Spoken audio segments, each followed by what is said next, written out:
O partner, mahilig ka ba mag-travel? Ang ayoko kasi is the travel time. Pero okay lang naman. Yes. Siyempre, sino ba namang hindi Oo.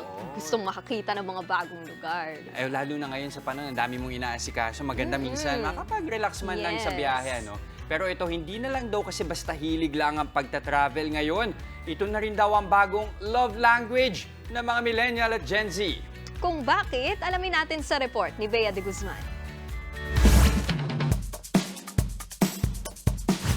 Tara travel sa Thailand, Hong Kong, Macau, Singapore, Vietnam, Malaysia, Cambodia at kung saan-saan pa kasama ang pamilya.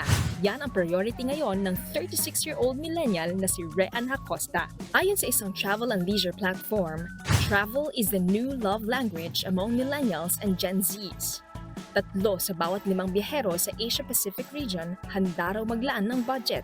Deadma na sa tumataas na presyo ng mga bilihin. 34% din ng mga Pinoy na sumagot sa survey mas gustong may kasama sa pagbiyahe. Ayon kay Dr. Gerald Abergos, isang sociologist, nagiging tulay ang shared travel experiences para maipadama ang pagmamahal sa inyong partner, friends o pamilya. Kung sinasabing love language ang travel, it's not actually travel per se ang love language. It's just the avenue for us na maibigay yung tunay na love language natin sa ating mga millennials. Bakit nga ba nahuhumaling ngayon sa pag-travel ang mga Gen Z at millennial? Most of the things that the millennials and the Gen Z enjoy right now are virtual. Dahil doon, nagkakaroon din ng idea ngayon ng bagong kaisipan na hindi natin kailangan lagi ng material na bagay. Ang mas importante yung memories. Ang mas importante yung togetherness natin. Si Rean, matagal na hindi nakasama ang pamilya, kaya traveling is her way to make up for the lost time. Paraan din daw ito para mas makilala pa niya ng lubusan ang kanyang pamilya. When you travel, it's not always fun. It's not always good times. It's a great way also na to understand each other.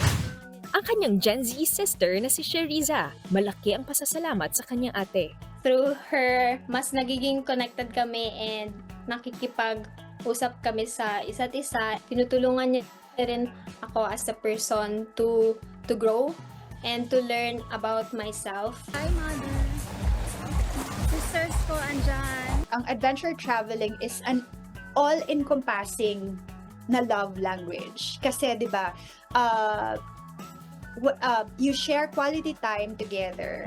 You give gifts. You give your resources. For example, kung sino man yung nag-plan out ng travel, so siya yung mag-give, di ba?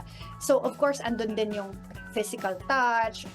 Kaya ano pang hinihintay nyo? Huwag nang laging drawing lang ang planong bakasyon.